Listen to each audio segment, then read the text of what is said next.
Good afternoon, everyone, and welcome. My name is Aisha Johnson, and I serve as the program director at Black Mothers Breastfeeding Association, also known as BIMPA, right here in Detroit, Michigan.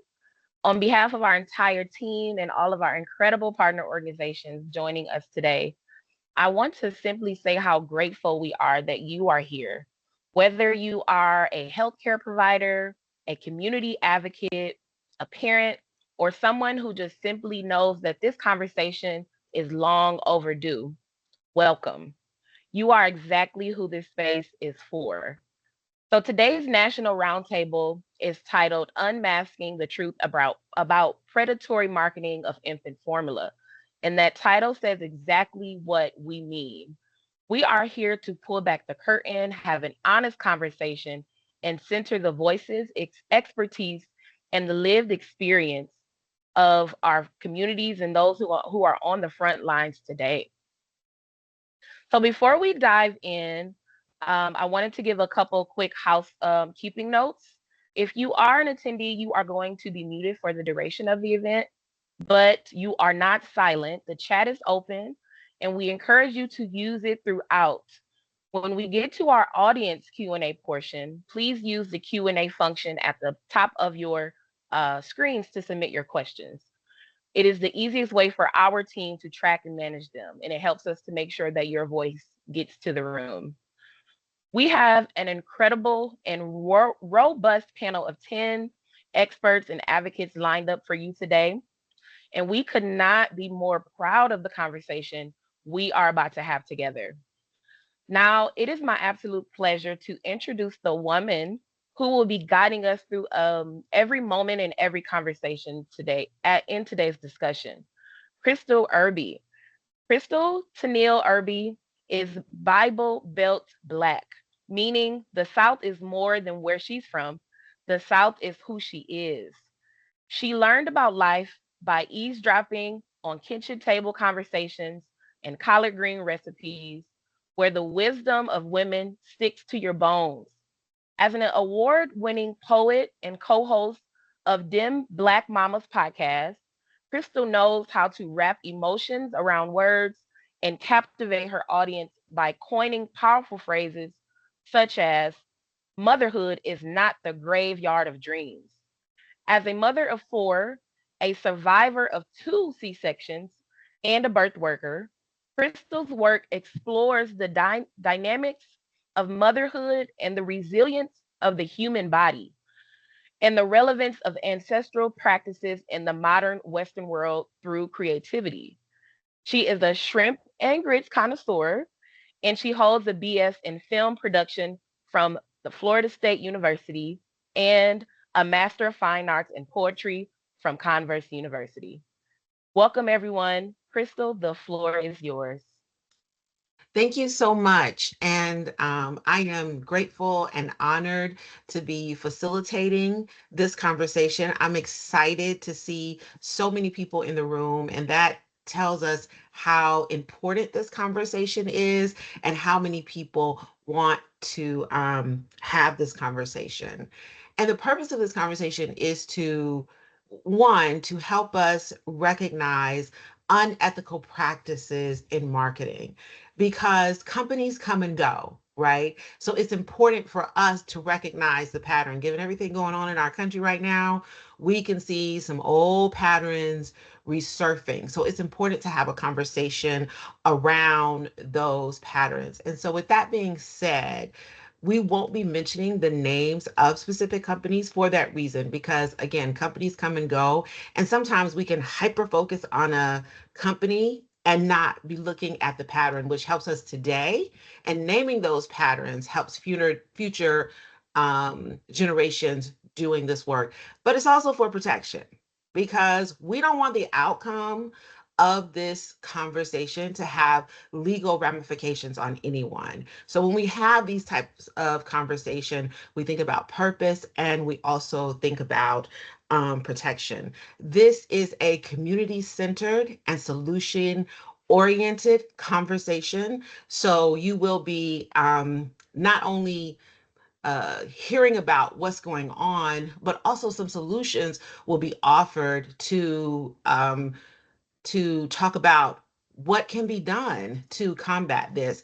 I know, again, given what's going on in the world, we can have a lot of conversations and still feel a sense of hopelessness. So I think it's really, really important that we have not only naming the problem but also community centered and solution oriented. So with that being said, we're going to get into it, and I'm going to let our panelists introduce themselves, and then we'll jump into the discussion.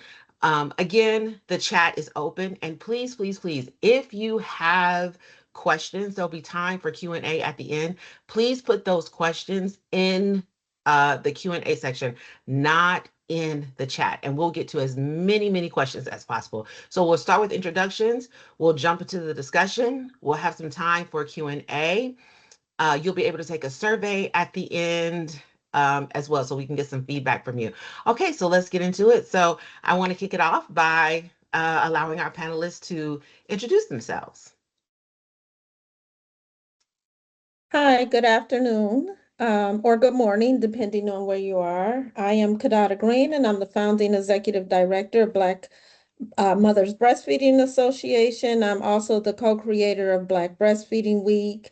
I bring you greetings from Detroit, Michigan. I am also the mother of two daughters who at this time are ages 14 and 19, and I breastfed them for 15 and 24 months. And I had a good experience. I had good experiences breastfeeding them. It was not without incident, though, but I am happy to be here and happy to have this discussion.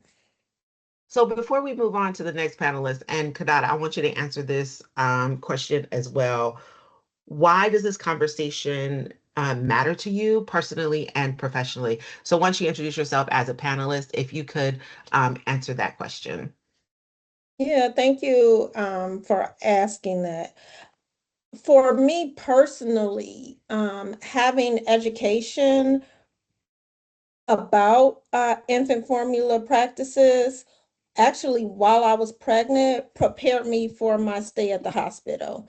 And I say that because while I was pregnant, I had a girlfriend who let me know that, hey, even though you're breastfeeding, they're going to give your baby a bottle. Don't let them give your baby a bottle.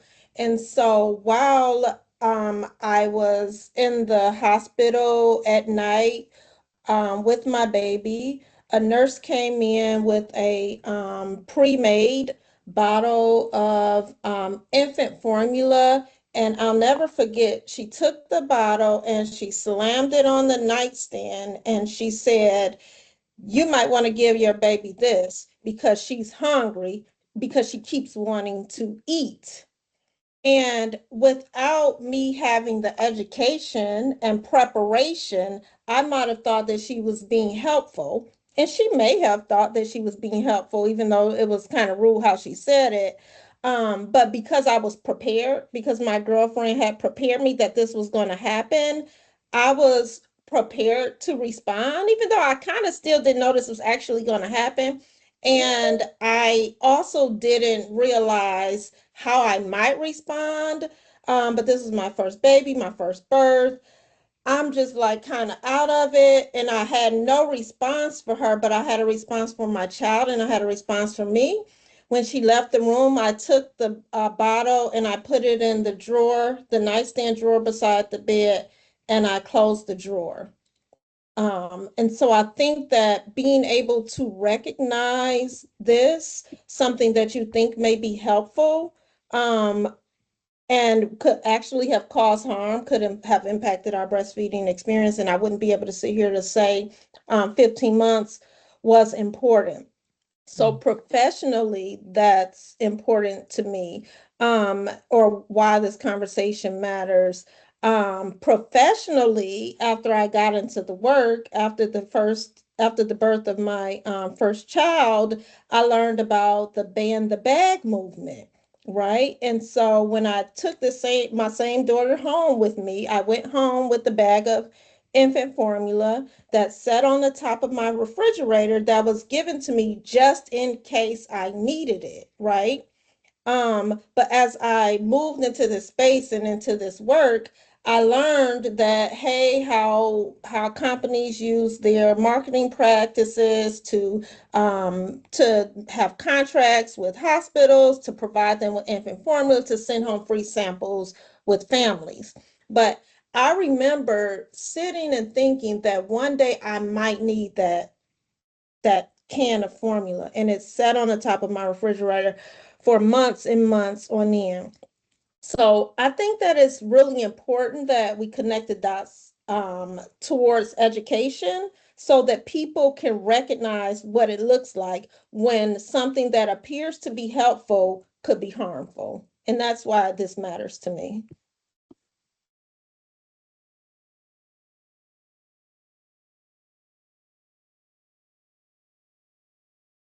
You can go next. My name is Candy Cornelius. I am the prenatal nurse here at the Oneida Nation Community Health Center. I am Oneida and Menominee tribes from Wisconsin. serve basically Menominee families. I am a childbirth educator, CLC. Most recently, we got doulas in our area, and they also, a couple of them received breastfeeding training. Um, Pleasure to be here. Thank you for bringing me into this conversation. Personally, for me, I come with a nursing background, and I had all my three little ones while in nursing school. We didn't, even throughout the course of nursing school, I don't remember anything about breastfeeding, maybe a chapter or two. So being pregnant while in college, doing clinicals, nobody told me I could still do it. I just figured all my schooling, I traveled to class that I probably wouldn't be able to breastfeed.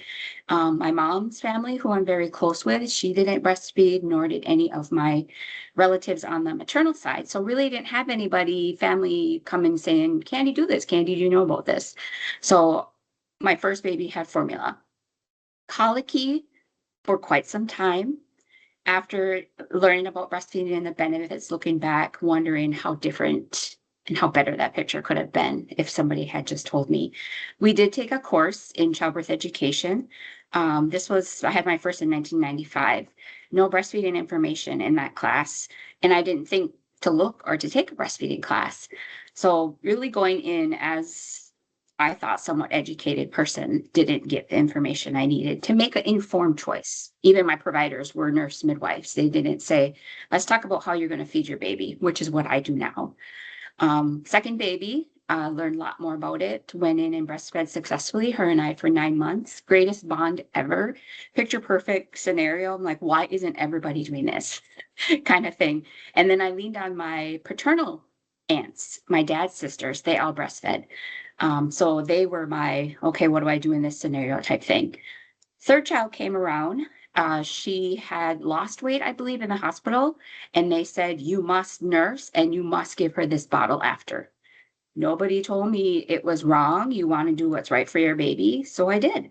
Didn't really know about the 10%. I probably could have asked, what weight loss are we talking? Do I have time still to develop my um, supply? Didn't really get any of that information. So proceeded to nurse, follow up with a bottle. Lasted 3 months. Pumping was time consuming. I had two other little ones, very close in age. And then she decided, and the nurse had told me, she's smart. She knows she don't have to work for formula in a bottle. So she's going to prefer that. She started to refuse me. She couldn't latch, didn't want to nurse. Very horrible scenario. Really down on myself, and then just ended up switching to formula. My nursing career consisted of 10 years of school nursing, so not much really breastfeeding support or education. I started this job in 2011. And by the time I was 2 years in, I said, I need more breastfeeding education. Became a CLC and dove in and really are approaching it at how do you plan to feed your baby? Let me give you the information you need and providing both. And we have a lot of things going on here now that is supporting breastfeeding, which I wish we had back in the 90s. So what we're doing here today is providing information for parents so they can make that informed choice. So thank you for having me. And I see Hello. some other people have come in. So I just want to say to those people that the chat is open. And if you have questions, there's a Q&A section for you to put the questions in. And we're doing introductions right now. And next we'll go to Dalbury, and she'll introduce herself and also talk about why this conversation is important.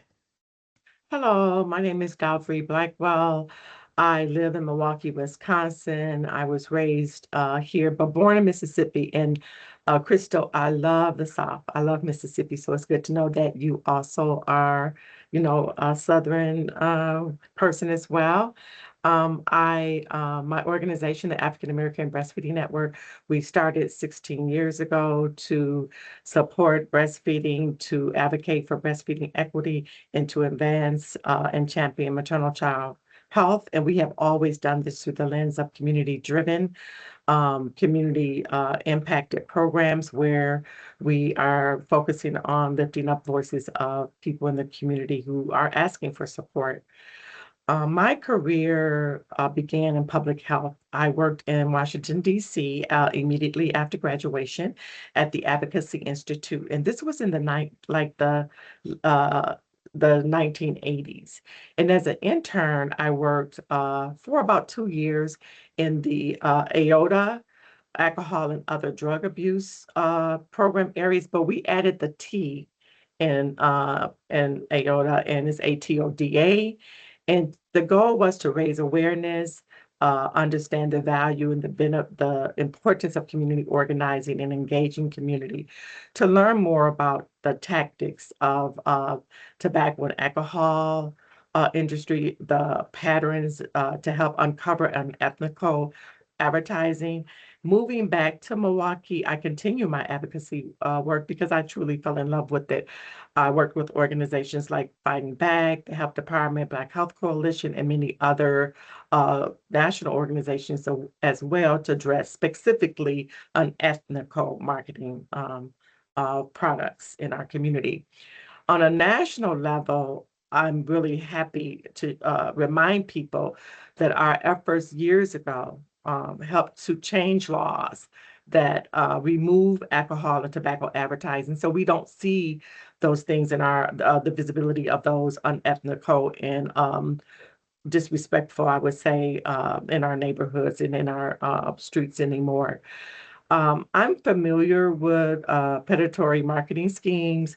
It's really the same intent, but just different strategies specifically targeted to our communities. Profits are decreasing, or in terms of formula consumption, and we are not purchasing formula at the same rate that we did 15 years ago. BIPOC people, particularly, we have decided that we want to provide human milk, and that's a great thing. And this speaks to the incredible national efforts for many of us on this call today. So, congratulations. This issue matters to me because I'm confident that our collective power will continue to ensure the decline in formula dependency by our people. And I'm honored to be a part of this history. Personally, this issue matters to me because I want others, as many people as possible, to experience the value of breastfeeding. Thank you so much, Dalbree, and thank you for making that connection that unethical marketing is not just limited to breastfeeding, and we can recognize patterns in so many ways. So thank you. Next, we'll have Tina Sherman, and then after that, Luann can introduce themselves. Good afternoon and good morning, everyone. It's so great to be here, and this conversation is spot on. I'm so glad to see so many folks in the room. My name is Tina Sherman. I am with Moms Rising. I lead our campaigns on maternal and infant health, particularly focusing on Black, Brown, and Indigenous families who are disproportionately affected by our systems, right? The systems that have been built not by us and certainly not for us. And so really looking at things through a policy lens and what policies we need to put in place to better support families. And so that's how I come into this work, leading that policy effort. I'm also currently a student midwife and recently a clinical lactation student, the mom of four. And it is my twins who turned me into really understanding what it means to be faced with predatory marketing, really just off the bat, right? They are twins. They were going to be premature by nature. Not that all twins are premature, but they were Momo twins, which means they were going to need to come early. And there was very little assumption that I was going to breastfeed. And they were my middle two. I successfully breastfed my oldest and had not even considered that formula was going to need to be a case, but it was everywhere, everywhere from my pediatrician to the neonatologist to to my obstetrician, and I was dumbfounded that they were not listening. I was grateful to have the amazing support of lactation consultant, now midwife, in Southern California, Kimberly Durden, who was like, "We got you," and so grateful to have that. My twins, thankfully, did not need formula. And it was just a push, right, from all of the angles, that it was not how can we help you meet your breastfeeding goals. It was, well, we need to talk about formula. And so that really, they are what really drives me in this work. And I'm so grateful to be coming at it from a policy lens. Thank you, Tina. Luann? Hey, good morning or good afternoon, everyone. I'm Luana Williams. I am based out of the Marietta, Georgia area. I will apologize for how I sound. My family and I got hit with a respiratory virus this week. So we've been battling that. But yeah, so I'm a mom of almost three, very soon to be three. And um, I am a volunteer leader with the Radical Moms Union. I lead the Radical Black Moms Initiative team. And our goal is to really push for the awareness and the end of predatory marketing for Black families. I really came to love breastfeeding, or my breastfeeding story actually started with my birth story. I had planned a home birth. It was with my firstborn, to avoid the Black maternal mortality crisis happening in the hospitals. And unfortunately, it did result in a C-section. And so I went from just hoping and wanting to breastfeed to really feeling like, if my body, at the time I felt like my body was broken. And so I was like, if my body is not going to birth this baby, it is going to feed him. And so we went through bad latch, tongue tie, really having no help in the hospital because there was only one IBCLC. And after the first 8 hours I was there, she was off for the next 2 days. So we really struggled at the beginning. And despite struggling, I was doing my best. My son, he was fine. There was nothing medically wrong with him. And then all of a sudden, a nurse came in and said, well, you're good to be discharged, but if you don't supplement, we can always take your son to the NICU. And that really lit a fire, an anger and a fire under me, to one, get out of there. My husband and I had to fight to get out of that hospital. I was like, no way, we have to leave, but to also make breastfeeding work. And so I have been a fierce advocate for breastfeeding ever since then. I feel like I experienced firsthand what the system is like in forcing me to supplement when I didn't need to. And a part of why I'm part of this work is because I don't want other women, especially Black women, to fall under the same pressure that I did, to be forced to supplement when it was unnecessary, knowing that my goals on my birth plan was to exclusively breastfeed. And so I went on to exclusively breastfeed both my first two, past 2 years old, much longer than I ever thought. And in about a month, I will be on my third hopeful exclusive breastfeeding journey. Thank you. Thank you so much.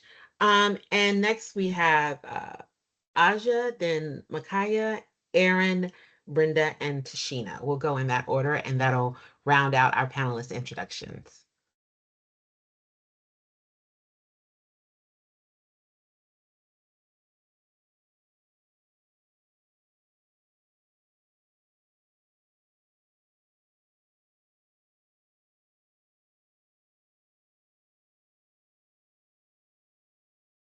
Is someone on mute?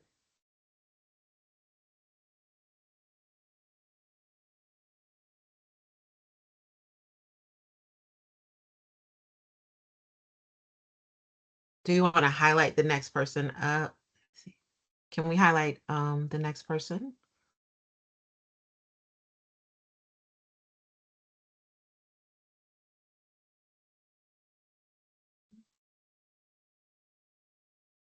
We don't have to go in that order, so whoever is ready. If you haven't introduced yourself. I can go. Okay, great. Okay. Peace and blessings, everyone. My name is Asia Ziad. I am here as a mommy ambassador from BEMFA, Black Mothers Breastfeeding Association in Detroit. Um, I was interested in participating because, similar to Luann's story, I experienced firsthand in the medical system being forced to take formula. Um, my firstborn, we had a completely smooth birth. Everything was great. I actually had taken a lot of classes prior to giving birth on breastfeeding, and I was all prepared and everything. And then I got to a doctor's office that I thought was, supportive to the family and to like a baby led, what do they call it? They call it like a baby centered sort of practice where they were in alignment with the birthing center that's connected to the hospital. So I expected them to support my decision to breastfeed. But the doctor kept sending in notes that my baby was not following the correct birth curve or weight curve. I had already learned in a previous class that formula fed babies and breastfed babies can have a slightly different curve because their weight gain is not exactly the same because formula and breast milk are not processed the same in the body. So we had this doctor from the background, not even the doctor that was caring for us, saying that the baby was not following her birth curve and we have to give her formula or else they will be calling CPS, Child Protective Services, Mm. on us. So that's what started me on this breastfeeding advocacy journey. I later got certified by BIMFA as a doula so that I can help teach other mothers to advocate for themselves and their friends and everybody around them as well. Thank you. Next, we have Micaiah. Hi, everyone. Sorry, I didn't realize my camera wasn't on. Hi, everybody. My name is Micaiah. So I started in this space as a new mom, just kind of wanting to learn how to breastfeed my baby. So, of course, I started at Benfla just kind of as a consumer wanting to know um, the right and wrong things to do when it comes to breastfeeding so that I could be successful. And it kind of just led to a career in advocacy Weird. and support. Okay, I might have to just. Uh-oh, can you hear me?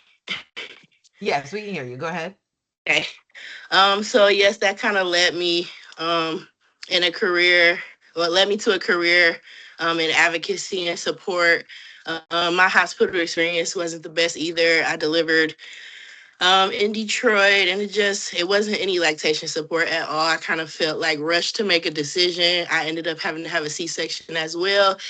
That was not my plan at all. And I just didn't feel supported or safe in the setting that I was in from the providers that was supposed to be caring for me and my family, especially with it being like my first child. I was very new, me and my partner, so we were kind of like just learning as we were going. And so with that experience, and then also with me being in the space of Benfa and being around other mothers who were breastfeeding, and also not having a lot of family or friends around me who really breastfed, and kind of was like, they were telling me different things about what I should and shouldn't do. Um, and so I had that in my ear. And then I had my pediatrician in my ear. And so it was just like all these barriers and these things that kind of led me to want to kind of just advocate and support other moms and families who are possibly or could possibly be in the same space. It led me to becoming a breastfeeding peer counselor myself. I got certified through BIMFA as well. And I just feel like I'm just deeply devoted to doing my part to help advance maternal and infant health, whether it's just for just one single family. So I actually work daily with pregnant women as a community health worker with Henry Ford Health with an organization called WID Network. And there I co-facilitate a group prenatal care class alongside a certified nurse midwife. And I just provide community-based support for moms one-on-one. So that is me. Thank you. Next, we'll have Aaron, followed by Brenda, and we'll close out with Tashina. Hello, everyone. Thank you so much for having me here. I am Erin McGreal Miller. I'm the manager of the Henry Ford Milk Bank in Jackson. So a close partner with the Black Mothers Breastfeeding Association.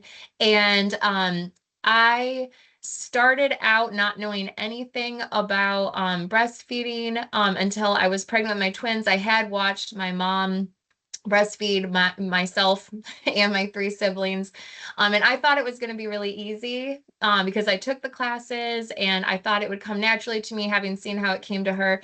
And I also had twins, and it did not come easily. I was discharged home from the hospital. I remember going to that first visit with a pediatrician, and he let me talk about all these things that turns out I shouldn't have been talking about at that moment. Um, and at the end of the conversation, he said, you need to take these babies home and feed them, starting with that one, or they're going to end up back in the NICU. And similar to what other people have said, it was scary. But I was in luck because I had my babies in a system that had a milk bank. And so he offered me formula or donor milk, and I was able to take the donor milk option. And so we received donor milk from a Himbana accredited milk bank, and at that same time received really strong lactation support to help me be supported to meet my goals. And that lit a fire under me because I know I was grateful and knew that this was I was fortuitous to have this experience and this level of support. And I wanted to be able to pay that back to other moms who had supported me through their donations of breast milk. So I promised myself I would become a milk donor. I would, meet my breastfeeding goals and have extra to share. And those babies were so hungry. I never produced one drop more than than what they needed. So when I saw this opportunity with Henry Ford to launch their milk bank here in Jackson, Michigan, and to be able to provide donor milk throughout Detroit as well, I knew that it was the right spot for me. So we launched in 2023 and have grown since then. And now we're providing donor milk to the NICUs in Detroit, also outpatients, including people who are seen by Kadada's wonderful organization. And I'm just so proud to be a part of making sure other families experience something different. And I'm just really honored to be a part of this call today. So thank you for having me.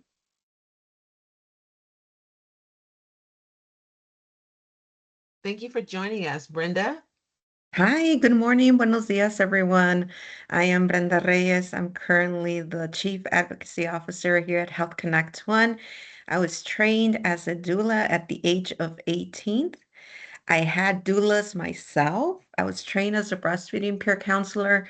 And let me tell you, my doulas were like, they taught me everything about predatory marketing. They taught me about baby-friendly practices that were going to help me be successful with breastfeeding. Um, I also I remember I received formula in the mail for my second pregnancy several years back. I was like, what the hell is this? I was so upset. I was like, who do I call? How did they get my personal information? So, these predatory marketings have been out there, as Jalvery said, for a very long time. I was out there. I've always been a believer in our communities, receiving and making informed decisions for themselves, that we have the power to do that. And I just saw the impact on my children, and I saw the impact of the peer counselors across their communities and the impact that they had when they were educating the families around informed decision making, baby friendly practices. Let me tell you, once the community is educated, they're going to advocate. And these hospitals were like, what is going on here? Why are these mamas refusing bags and requesting skin to skin? And again, I saw the power of peer-to-peer support and its impact. Um, I breastfed my children. I see breastfeeding and human milk as a public health imperative. And I also feel very strongly that our babies not only deserve to live, but they deserve to thrive. They deserve the health benefits that human milk has for our babies. That is a lifetime, you know? So I think that's super, super important. Thank you, and we'll close the introductions with Tashina. Yes. Hi, everyone. My name is Tashina Williams. I'm the Policy Director at the Michigan Council for Maternal and Child Health. We are so thankful to be invited into this conversation as well. We have been around for over 40 years in Michigan, really just providing advocacy and policy recommendations to really make sure families have what they need.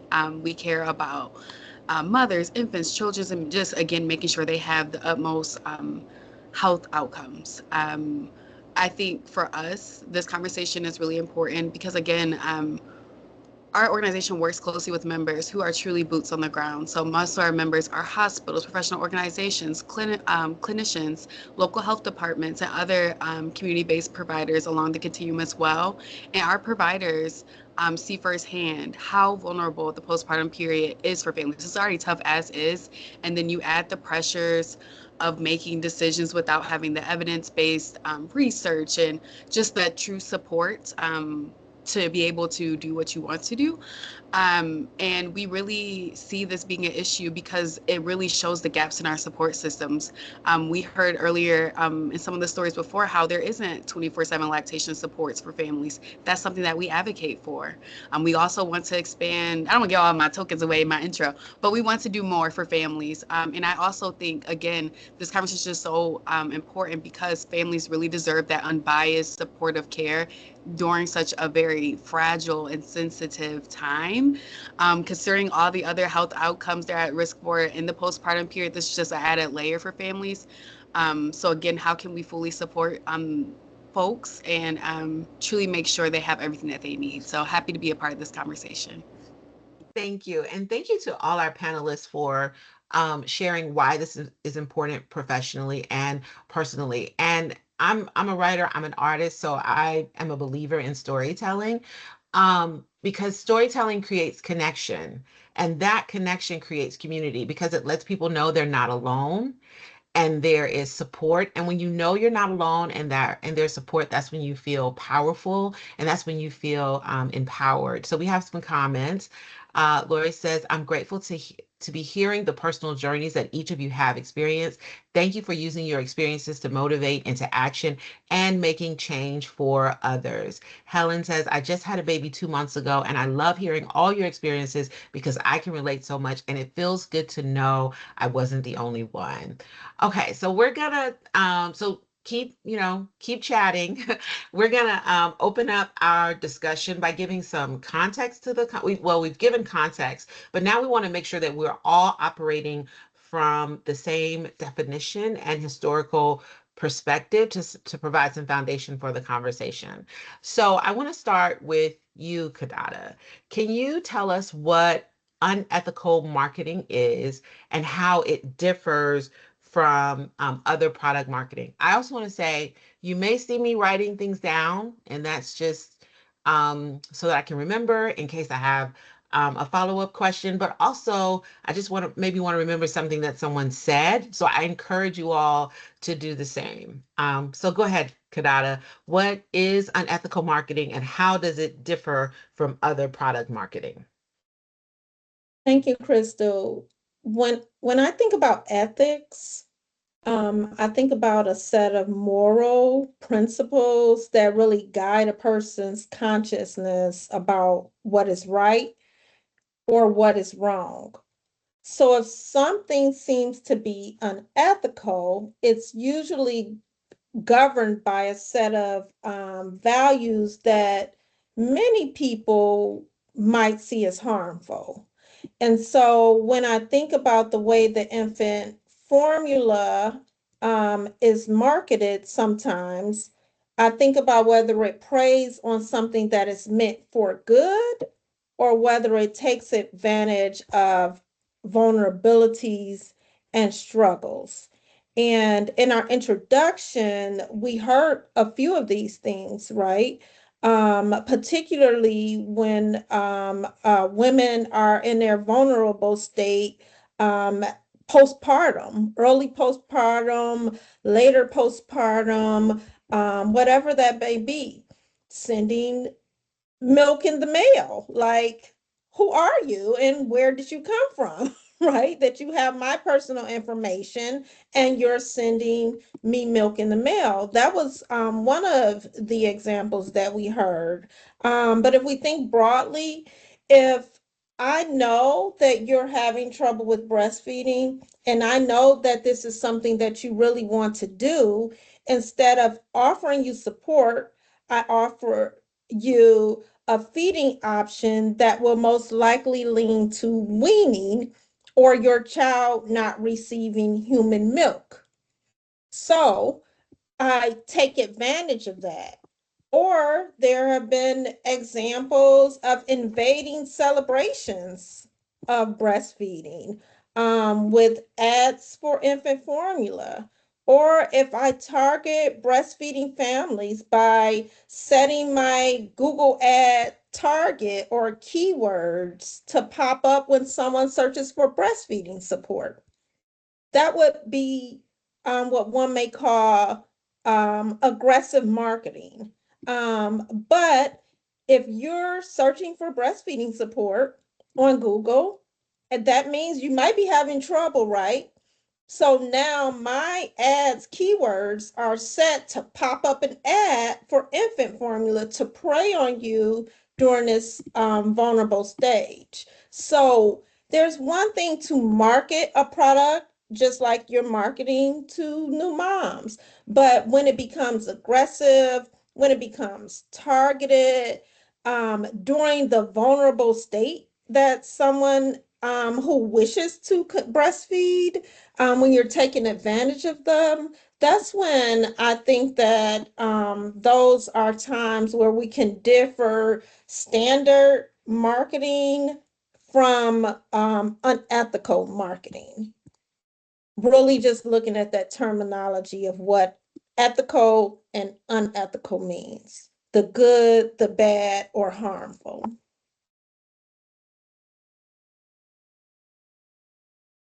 You're on mute, Dalvery.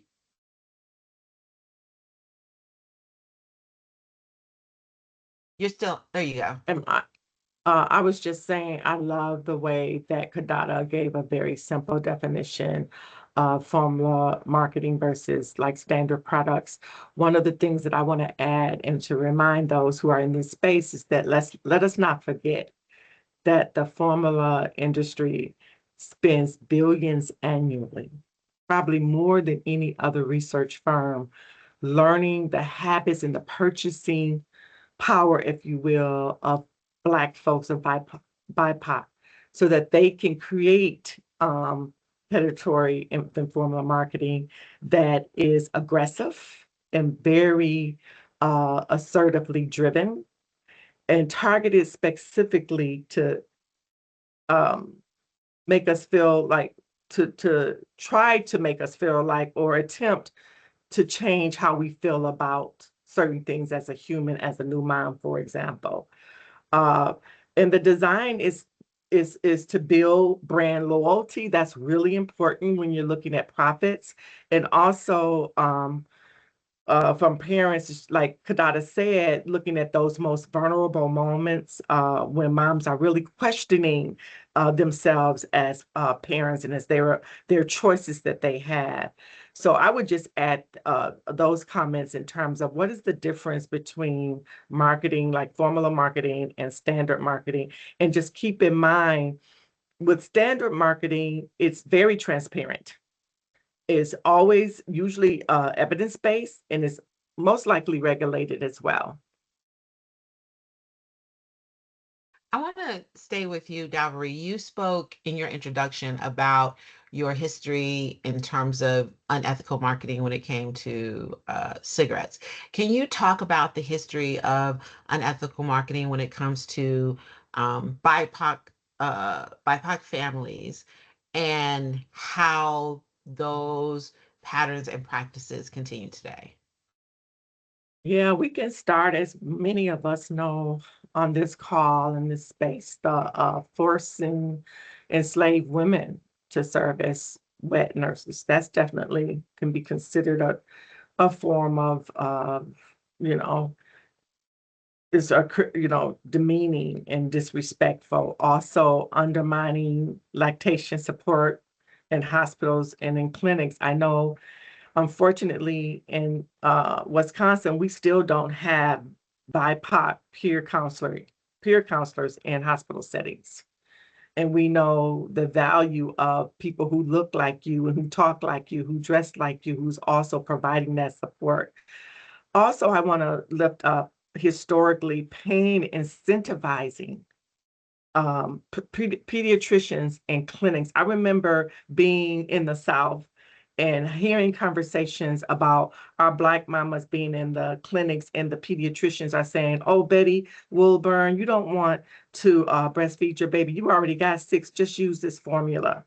So we know that that was very happening very early on. And also, we've seen through the years and through the decades sponsoring high profile social events, Black social events and concerts, and also plays, theatrical plays. All of these have really created structural disadvantages for Black mothers, which makes it very difficult to normalize breastfeeding as we truly need to. Um, we CDC In the CDC report, it's good to know that today, 73% of Black women initiate breastfeeding. When I first started 16 years ago, that was like maybe 6% initiation rate. So we have made major gains, and we should all be applauding ourselves and giving ourselves huge hugs. And in comparison to the 81% of overall of other people who initiate breastfeeding, we do have a huge disparities. And as we look at duration throughout, continued at 6 months, only 28% of us BIPOC, and maybe even a lower percentage of that is continuing with breastfeeding. I remember also learning about, like, in the 1940s, we really began to see when formula was actually created and initiated, began mass marketing the formula. We really began seeing heavy targeting in BIPOC families and using celebrities. If any of you want to reach back to an Ebony magazine that your grandmother has or your great aunt has, you can see those advertising formula products in those Black magazines and on posters, as I mentioned earlier in my introduction. And then from 1970, I would say, to 1999, again, heavy targeting to Black mothers to increase the dependency on formula profits.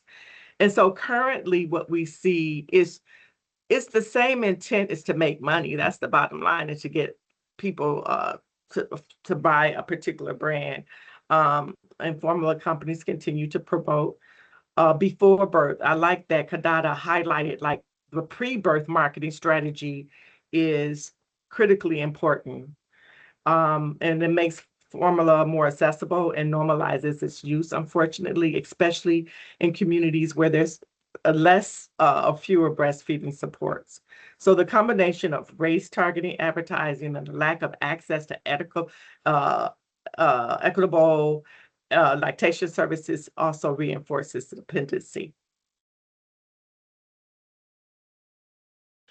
I want to reiterate that if you have a question, put it in the Q&A so that we can get to it. And if you would like to hear more about something, if you could form that into a question so that we can get to it at the end.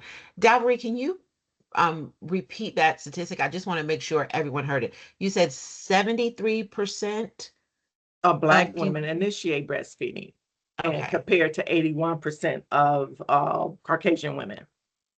And by 6 months, we're only doing some breastfeeding at 28%. So there's still a disparities between ethnic groups that we really need to continue to work on and to improve breastfeeding duration and exclusivity. I know my organizations, we're focused on exclusivity and duration. Because initiation, let's remind ourselves that initiation means that you just tried in the hospital. Yes, it's critically important to have the support to try in the hospital, but when mothers get home is when the real issues occur. And we heard some of those stories lifted from personal experiences from our panel. Thank you. I just wanted to make sure that everyone heard those numbers, and the chat is really on fire. Y'all are not only dropping comments, but y'all are dropping like resources where you can go and find this information. So in the age of misinformation and disinformation, I really, really appreciate that. So Dalry, you talked a little bit about some of that targeted marketing. Where else in our communities do we notice misleading formula marketing being most visible and active? You talked about how it used to be in ebony magazines and sponsoring concerts. In this day and age, where are we seeing, where do we notice misleading formula marketing the most visible and the most active? Yeah, I I'd think, like to add. Oh, I'm oh, sorry. no, Was that for hey, you, Deborah? Go Yeah, ahead. Oh, I wanted to everybody add want a to piece of that that. one. Okay. I do, because when we talk about like what marketing looked like um then and what it looks like now, if we talking Totally about different. ads in magazines, we can't talk about this work without talking about the false quadruplets, right?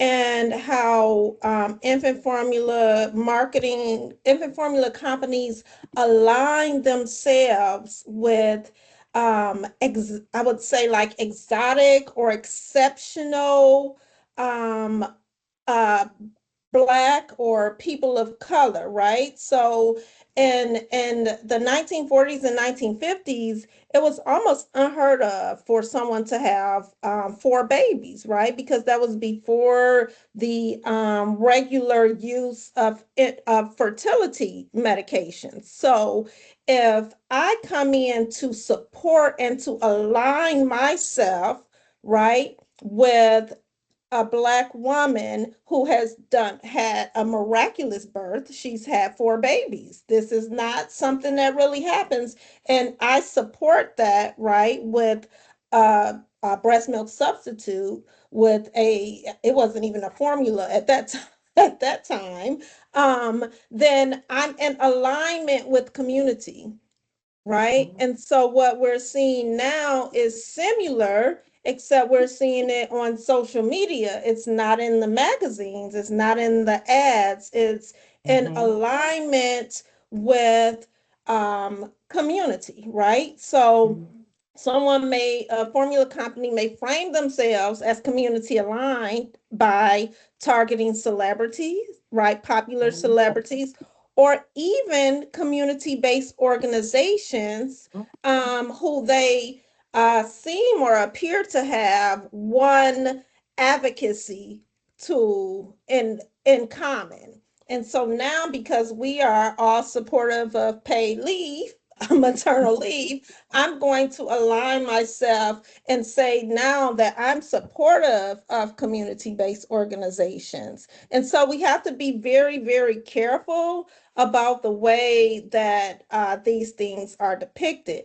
And so, for example, during COVID, two companies reached out to BEMFA, right? One even had the audacity to frame their support around the racial atrocities that were happening at the time, right? Somehow, I have not connected these dots, but somehow in their attempts to bring us on their team and align themselves with us, because we got to remember that we're powerful because we are the trusted voices, right? The community-based organizations are the trusted voices. So if you're in alignment with us, then it looks like we're supportive of you. But this particular company cuts somehow in their message was trying to connect George Floyd's cry for his mother during his fatal encounter with their support of Black mamas and willingness to support BEMFA with the sponsorship that we rejected because they wanted to support Black mamas. It was disheartening. You talk about unethical, you talk about preying on a community. I was just blown away. And I had to meet with these people to tell them to their face how I felt and follow up with messages. But it's aligning yourself with popular messages and trusted organizations. So And I had to add that. I thank you and so Kadada, much. Yeah, go ahead. I'm sorry. I just wanted to add, to build on what Dalry said and what Kadada said. This is not new, right? So from the folks squads who are from my home state here in North Carolina to the tragic loss of Mama Tabitha Walrod in the early '90s. The formula companies again use this tragedy in our community to then work with TV series, right? So like they're just using the medium that is popular at the moment to really capitalize and exploit on this family's really tragic loss of this mom.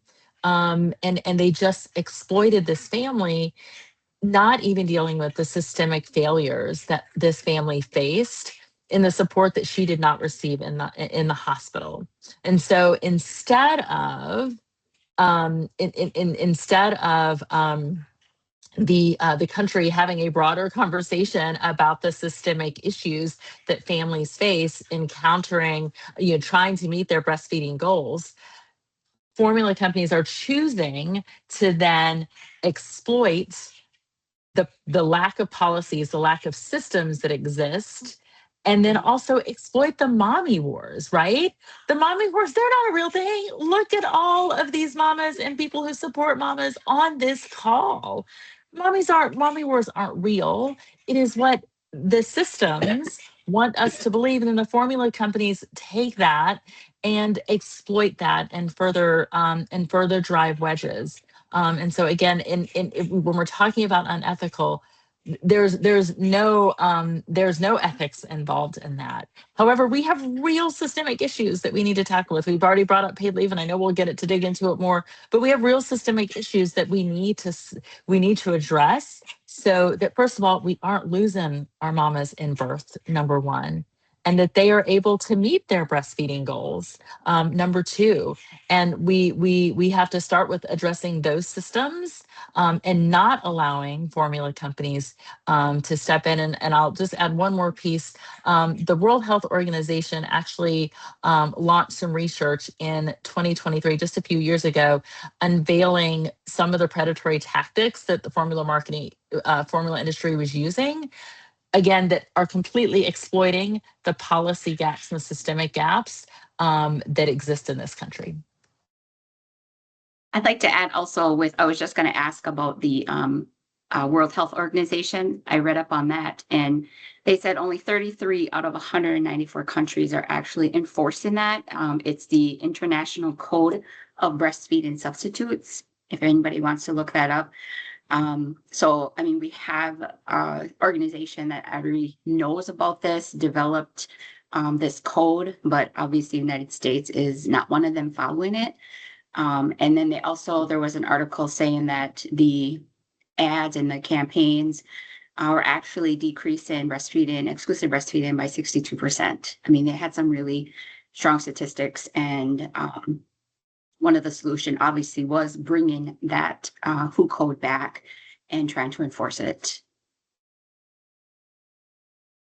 I just So, want to, oh, I go ahead. wanted to mention that unfortunately, we still have a large part of our population and community of birthing people that still heavily rely on healthcare systems and believe every word of their healthcare provider instead of, exploring options and education and learning on their own.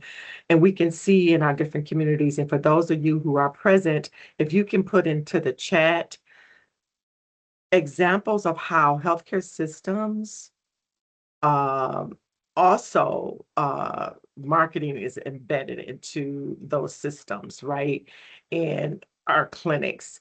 I remember seeing, for example, if we look WIC in particularly, and I know that this has changed in recent years, but WIC, the formula would be visibly present upon entering the WIC clinic. And we know that lactation consultants, pediatricians, doctors are influenced by the industry. They downplay breastfeeding benefits often. We have nurses who continuously um, ensure that the formula is at the bedside, even when the mom has advocated and it's clearly that she is intending to breastfeed. So we still see in healthcare systems and community settings how the formula industry has truly brought the silence of these systems, and including our political uh, systems too, and our politicians. They have definitely bought the silence of, unfortunately, the lobbying and trade organizations. So I just wanted to go back to a number that Candy said. You said when it comes to the WHO code, how many countries are following it? I believe it was 33. It's 33. I just always like for us to go back to the numbers. And I also just want to clock a couple of things, because part of this conversation is about recognizing patterns. And so Kadada pointed out one of the patterns is aligning with trusted voices and issues, and aligning with exotic or miraculous instances. So I want us to leave here with some tangible, I'm all for tangible tools. So leave here with like what this actually looks like. And also, Tina pointed out one of the tactics is also exploiting the mommy wars. So I just think it's important that we clock those things. And Dowry made a request that if you had a birth inside a medical system, that if you can share in the chat some of the examples of marketing, maybe you didn't even realize that it was marketing at the time, but now that you look back on it, that you, some of those marketing tactics that happened while you were giving birth. The next question is, how does aggressive formula marketing impact breastfeeding families culturally, emotionally, financially, and also practically? I don't think we talk enough about the impact that this has. We often talk about the choice that's presented, but we don't talk about the long-term impacts of this type of marketing. Thank you, Crystal, for that important question. I think what I have observed and what communities and families have taught me about how this impacts them, um, it impacts them because these predatory marketing is um, is happening during a vulnerable moment, right? Families are learning how to breastfeed. Um, they're tired. They might have to go back to work. They're dealing with misinformation that is inaccurate, that is very aggressive, and it undermines their confidence, right? It makes them question, can I do this? Is this something that is possible? And when people, families, mamas are tired, like it's easy, right? And then if they don't have access to um, support in their communities, as some of the panelists already said, there wasn't a lactation consultant available when I was struggling. Um, it also impacts them emotionally. I've connected with families, peer counselors who share stories about sometimes the guilt, right? The grief that they experience. They also experience a financial burden, right? They're exposed to um, sometimes high costs of these formulas that they can't even afford. And then they don't have access to paid family leave in this country.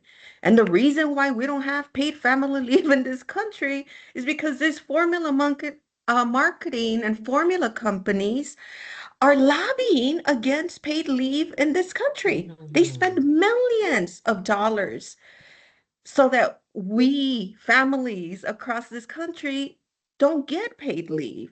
It doesn't benefit them if we get paid leave because we get to stay with our babies and breastfeed, lactate. Some of our families might not have access to clean water or self-preparation resources, especially if we communities are experiencing a disaster. How do we have access to this? So really breastfeeding families, we're impacted by this predatory marketing. Culturally, when we get predatory marketing, and in our cultures, if this is something that we do, families, I've seen it, generations they breastfeed, and then they're like, wait a minute, is is is formula better than what my grandma and my auntie and my family has been doing?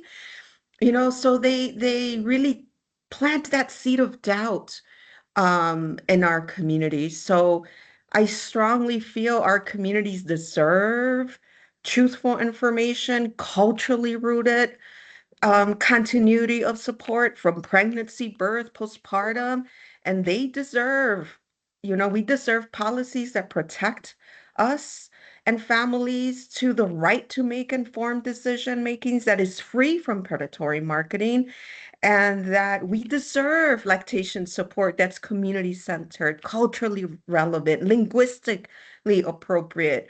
Um, we deserve those investments and those supports and those policies in our communities. Mm. Thank you, Brenda. Did anyone else want to add anything? I did. Can I just put in a little tidbit? Mm-hmm. Oh, goodness. So when you are talking about this lobbying and things that are going on in the background and the mommy wars and things like that, that brings to mind how it doesn't necessarily take the direct marketing to have such a huge influence on everyone. Because once you have convinced one doctor's office to put the big poster up, or you've convinced them to tell all of their moms that this is easier and this is better and you can control exactly how much your baby is eating, now that's taken as a fact. And then those moms are offended now when another mom is breastfeeding because they feel like, well, my doctor told me that this was best. Not now we have all these things where people are trying to battle as if these are facts from the formula company. And then they have doctors and nurses that are willing to back it up. So how do we even go against those things without making the moms the issue, without making the doctors even the issue? So I don't know. That really frustrated me. Mm. I'd also like Yeah. to add Oh, from Go a, ahead. I work in an Indigenous community, and we really must think about historical trauma. And these clients are barely walking through our doors, barely trusting physicians. But when it comes to these women being pregnant, these women will do anything for their babies. It's just an automatic, so whatever information they're receiving, they're easily swayed.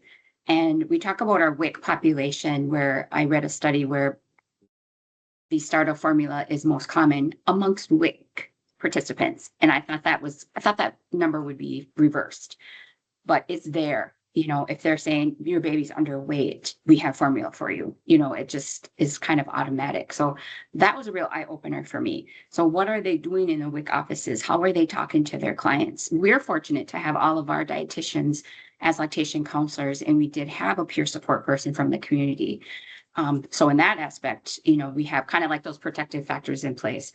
Plus, I'm here and teaching class, doing awareness, but really thinking about what a group of people went through. And for our population, Indigenous women, we lost our voices. And we're really trying to bring that back, being an advocate. I'm always telling women, here are the risks, here are the benefits. Make an informed decision, make a shared decision with your provider. They tell you have to do this, stop and think. That brain method, what are the benefits, risks? Let me think about it, all of that. That's what I'm teaching my clients. And that's equipping them with information, because these are women who are still gaining their confidence and need that knowledge. So it's really important to surround, that diverse population, that their generations before them that went through so much, this population are really trying to find their voices. Yeah, and to that point, I think a major concern that comes with a lot of this marketing is that the intent is to present formula as an equivalent or superior to breastfeeding without fully acknowledging the well-established health benefits to breastfeeding for both mother and baby, as well as I feel like a big part of the conversation that's missed is the public health portion of it, right? Is like we know that to lower the infant mortality rate, breastfeeding percentage actually needs to increase, right? And so even from a public health standpoint, that information a lot of the times is missing from the conversation when this marketing is occurring. Um, and it's really targeting these moms to really think that there is no difference. It doesn't matter. And that can vary in those times, those vulnerable moments, those hard times, that can absolutely influence them to quit on their journey, right? Or to start supplementing because they're like, well, what's the difference, right? The marketing told me it's all the same. Why does it matter? You know, what's the benefit for me to continue during these hard times? So I think that's also a huge concern that we see with that. Thank you. I think this is a great question because it gives, it could give you all some language to use when people bring up these questions. So it undermines their confidence, the financial burden.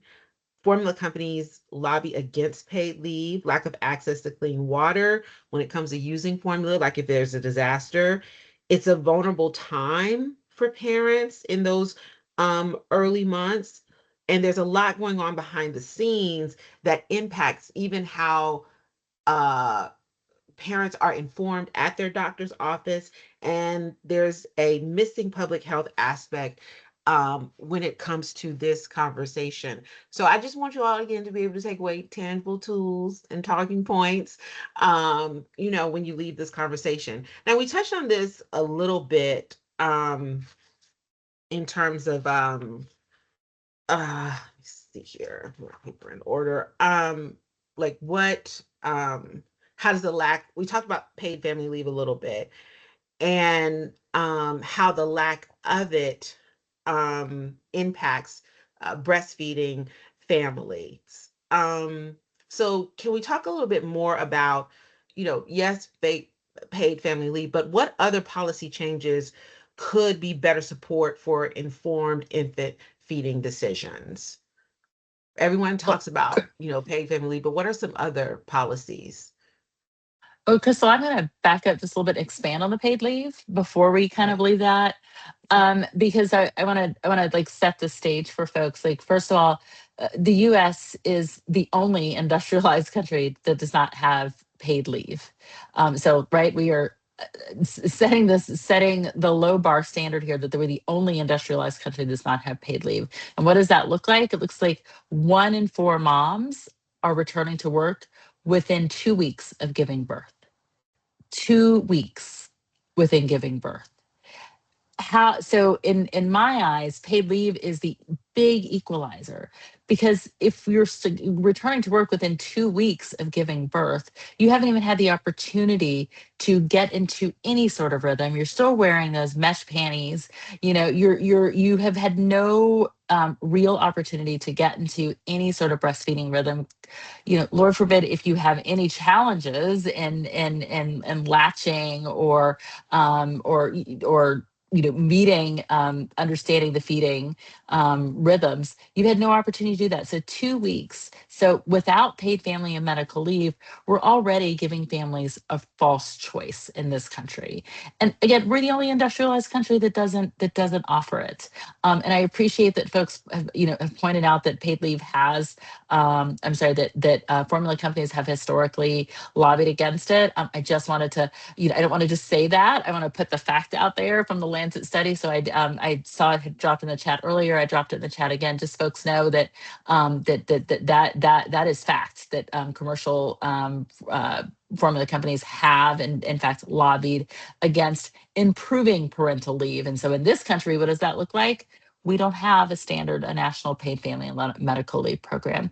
We also, so beyond, so again, starting with, we need paid family medical leave. And then beyond that, thankfully, we did just pass, so that when families are returning to work, we did just pass the the Pump for Nursing Mothers Act and the Pregnant Workers Fairness Act, which do give pregnant individuals and pumping individuals rights. And so that is a huge step forward. Unfortunately, those are unpaid. So we have some work to do when we go back. You take those breaks to pump, and those are unpaid. And we also need to talk about the general supports that we need. Well, right now, Medicaid cuts have just gone into effect. And so we have folks who are having challenges accessing healthcare. So if we don't have healthcare, are we, do we have the supports that we need to be able to reach the services that we need? Do we have lactation professionals, lactation providers that look like us in the room? Right? We need to talk about the diversification of the lactation workforce and ensuring that there are plenty of lactation providers around to meet the needs of every family. And then we cannot forget maternal mental health. We need to talk broadly. Maternal mental health is one of the leading drivers of maternal mortality in this country. And so we need to talk about maternal mental health supports. I have a whole list, and other folks will chime in too, but those are just a handful of the big ones that stand out for me. I would just like to add, you said the 2-week one. I had to advocate a lot for high school for teen pregnant gals. They wanted them back, the school administrators, in 2 weeks. And even luckily our providers here were like, we will not sign a form for you to return. It's healthy for you to return. So then I had them write a letter and had to go to schools, because everybody knows 2013, 14, we had a lot of teens, and it was terrible. They wanted them back right away. And I also wanted to mention the W-2 program has made some tweaks also, but I've always had difficulty because I want women. I know a lot of women work part-time, so I wanted them to apply for this. And ever since COVID, our particular office here in Green Bay, Wisconsin, closed doors.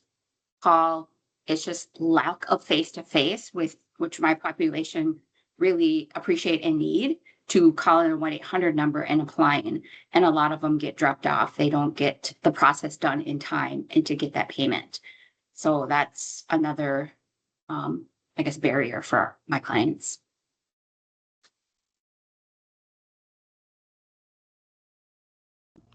I really just want to echo Tina's responses, just really hitting home the need for paid family leave, but talking more about the impacts. And I also think too that marketing companies or formula companies in particular, they use that as a wedge to really prey on to families because they know families are stressed at this time because there's a lack of paid family leave. The marketing is really like, how can we get mom back to work? How can we make it easier for moms? But I think the real solution to this is, how can we make the best way, the easiest way for families, and paid family medical leave is one of them. I also wanted to add too, because I've been working in Michigan on a larger coalition around paid family medical leave. And in Michigan, a lot of the pushback is really around the business communities, like companies not wanting to offer that as a benefit for their employees. And honestly, it's not even that expensive. And I think that's really the driving point. It's $3 to $7 a week for the employee to pay. The employers will have to pay a small portion.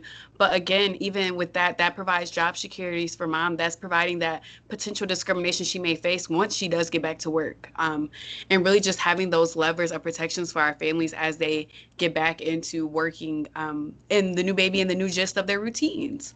I also wanted to highlight some other policies that we could work on, and again, really just making sure that families feel more supported. I feel like we've kind of hammered on, but again, just for Crystal's note taking, I think, like we said, comprehensive paid family medical leave. We also think that stronger workplace pumping protections.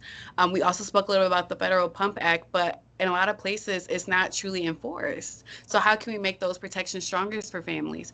And then also thinking about expanded Medicaid coverage for lactation supports. In Michigan, we only provide Medicaid reimbursement for licensed healthcare professionals, but how can we open that up to then increase access to maybe get that 24/7 nurse, so she's not just there for a piece of the delivery or a piece of the discharge? How can we make sure the mom is fully supported the entirety of her visit?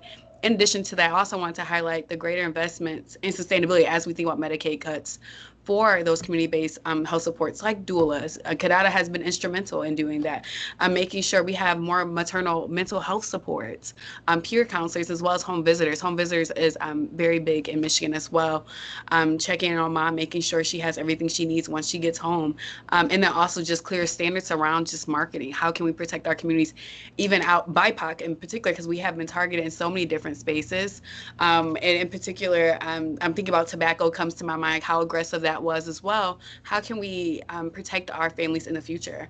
So I really just want to highlight, I feel like everyone's just saying great things, but just wanted to kind of emphasize and highlight those points. Let's go solution oriented. Let's go solution oriented. When it comes to additional ideas about policies that can help with lactation support for families. I want to address the next question to Asia and Micaiah, since you all are peer breastfeeding support. How do social media influencers, celebrities, and online parenting spaces contribute to the confusion between advocacy, education, and marketing?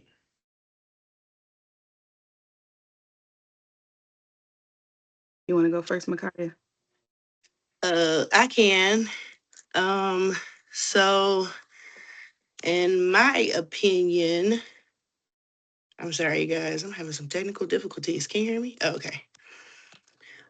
So in my opinion, social media is just like it moves fast in general. We all know this, and the information just spreads like rather quickly, whether it's accurate or not. Whether it be educational messages, personal testimonies, mixed into with like some brand promotions, and I think that it can often just be like mixed together in ways that can confuse families when they're trying to make informed decisions.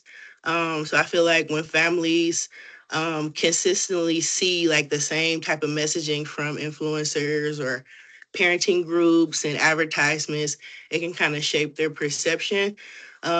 Rather than being balanced education, I feel like it becomes like a strategy to quickly resolve like the parents' issue, quote unquote. Um, and like I said, it can just shape their perception into thinking like, well, maybe I need to do X, Y, and Z instead of what I had my set on. And especially when you don't have people in your corner that are kind of like rooting for you, supporting you, or even just having that education yourself, you kind of just get pulled in whatever direction. So yeah, that would be my opinion.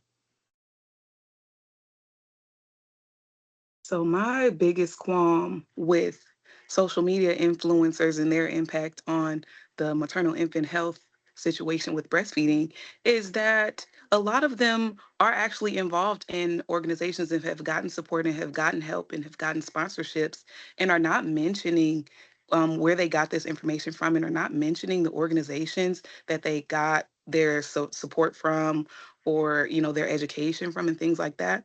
So they're bringing their personal experience, but then not pointing people to all the boots on the ground organizations who could actually help people. And framing, once again, framing your experience as a fact is influencing all these people to copy you. And then anything, so even the moms who are like, breastfeeding is easy and breastfeeding is great and I made a billion extra ounces and I'm a milk donor and blah blah blah. They're not talking about how they got there. They're not talking about the hardship of being an overproducer. They're not talking about how you can get lactation help or what lactation help they got. And they're not talking about where to even get the milk donations. Where's the milk bank that you're donating your milk to so that other people can, get that milk?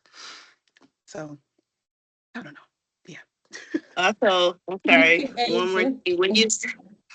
When you said that, that made me think about two influencers who are encouraging moms to pump while they're still pregnant, which we know can cause preterm labor. And so I just feel like it's so dangerous with the social media game because you never know what's actually educational or what somebody's like personal real life experience or even just false information because nobody should be doing that ever.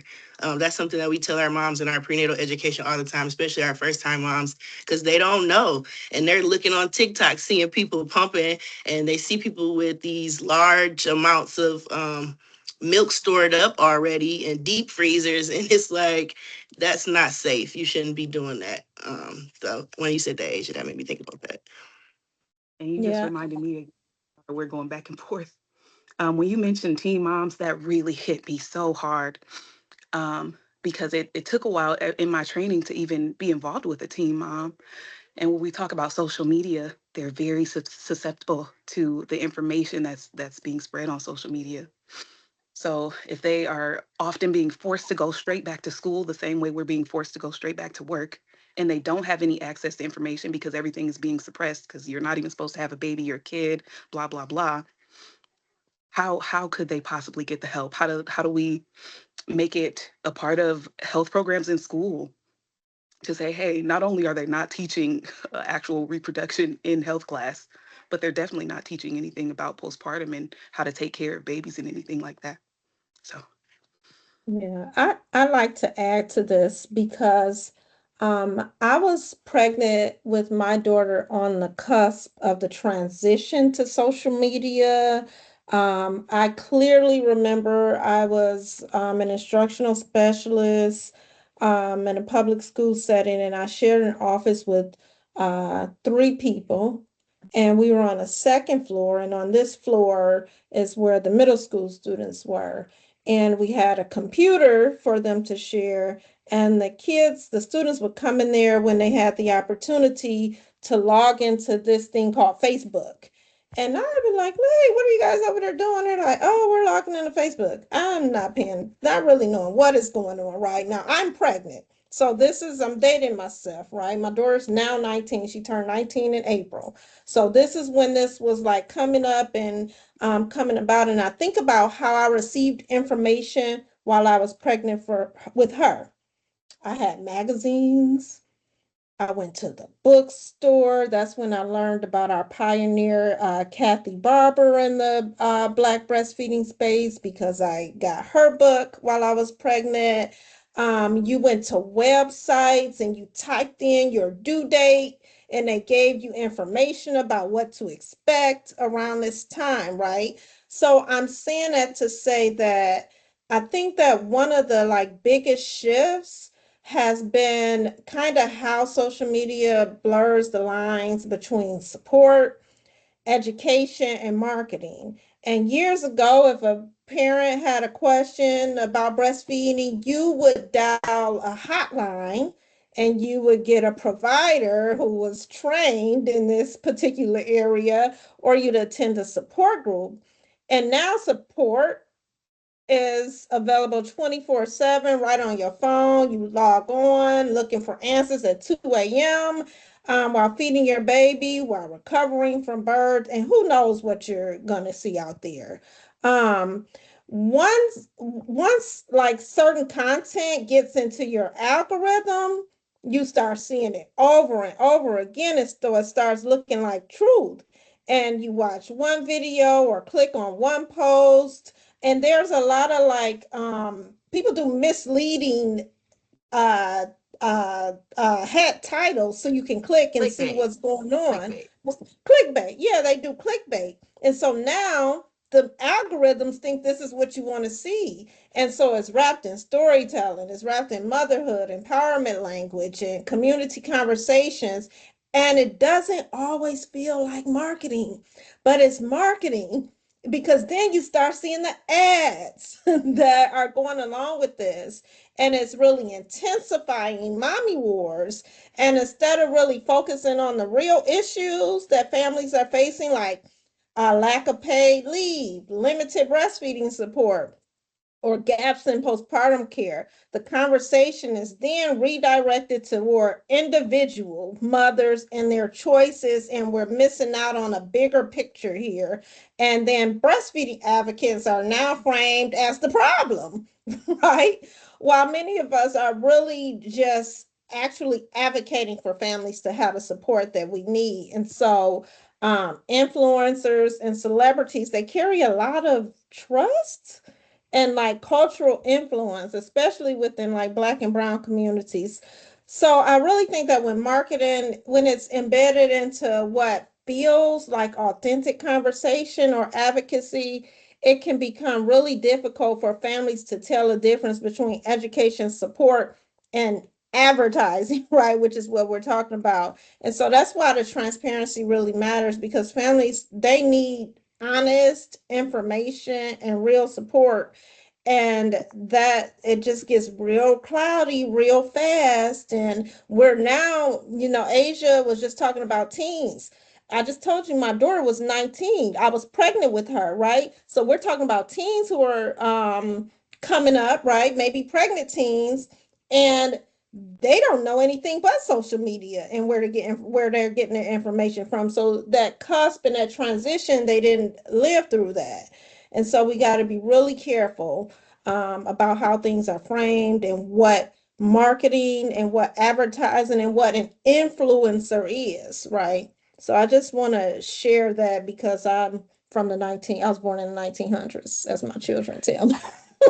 Two things I want to point out that caught me: framing your experience as fact when it comes to social media influences, and failing to mention where they get support from. And Kadada, I think it's really important that you made the connection with the algorithm and ads, because one of the tactics of marketing is to wear you down.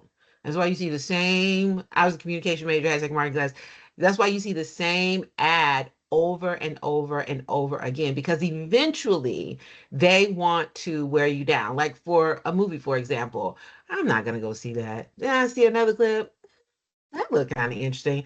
Third clip, I'm buying a streaming subscription just to see this movie. You know what I'm saying? Like, one of the goals is to, wear you down. So that connection between the algorithm, what we click on, and then the ad runs. And it may not even be the influencer who is part of the ad, but you're telling the algorithm, or how you said, this is what I want to see. And so then they run that ad. I don't think that connection is explained enough, and how it can draw people who don't have a who don't have resources, or don't have access to resources, or that knowledge base, into making a choice without all the information.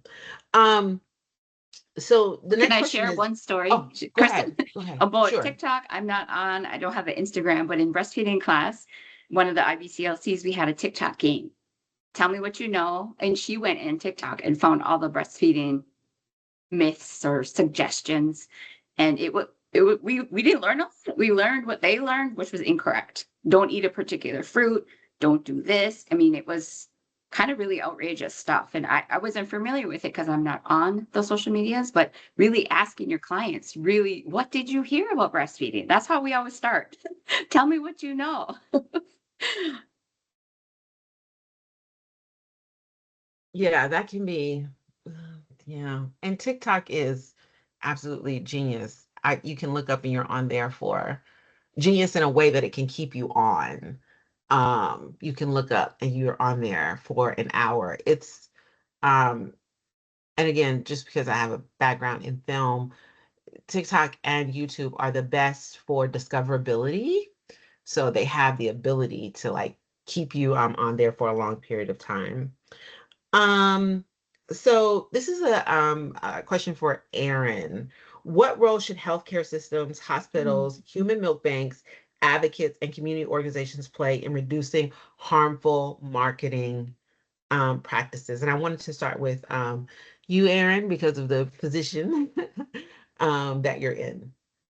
Yeah, I think that we really have a place as gatekeepers to protect families, moms, babies, infants, our families in general on the floor. So I would say that, so just to give you a little bit of background, our milk bank is a hospital system milk bank. So we're part of the Henry Ford Health System, as you can see behind me.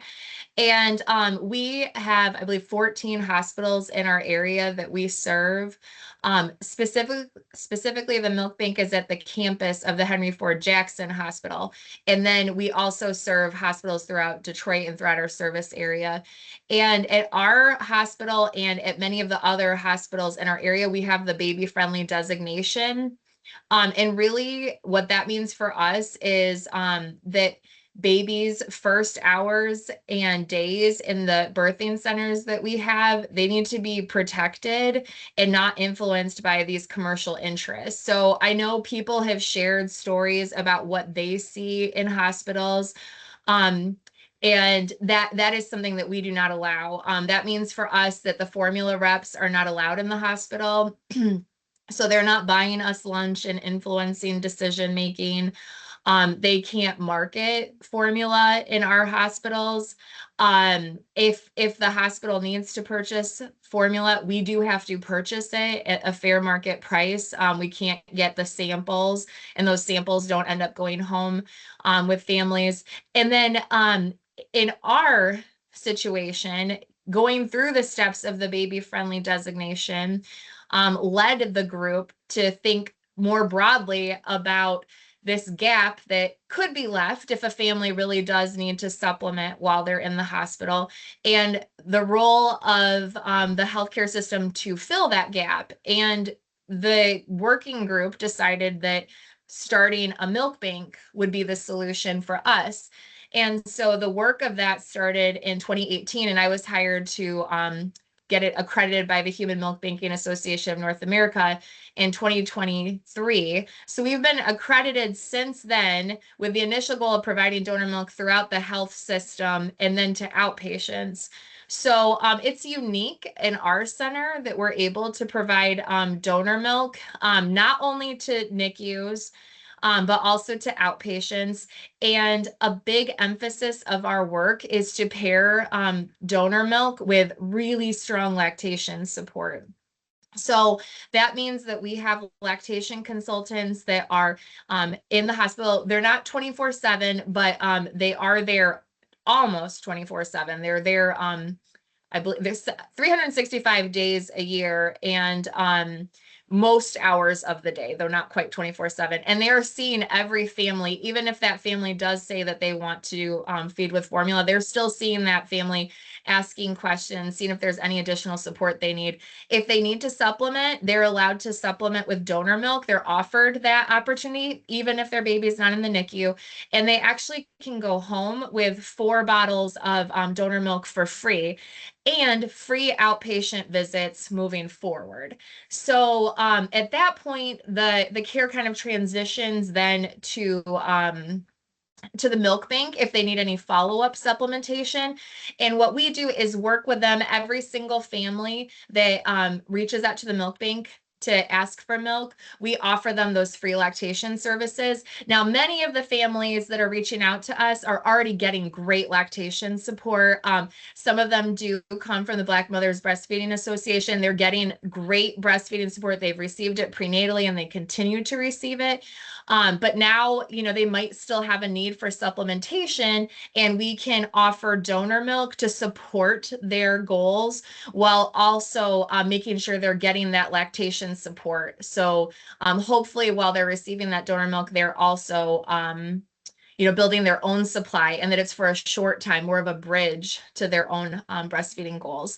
So I know it's kind of a unique situation, but I wouldn't be discouraged just because your hospital or your system can't start its own milk bank. There are milk banks around the country. You could certainly reach out and see what kind of efforts are happening there. The Human Milk Banking Association of North America website is a great place to start, to just get connected and build inroads with milk banks in your area. And then also, we are baby friendly. We have that designation, but you don't have to do the investment of going into a baby friendly designation and accreditation. You can just start with the World Health Organization's 10 steps to successful breastfeeding. And that can be a starting place in your system to make those inroads. And it doesn't have to have, you know, the administrative support immediately.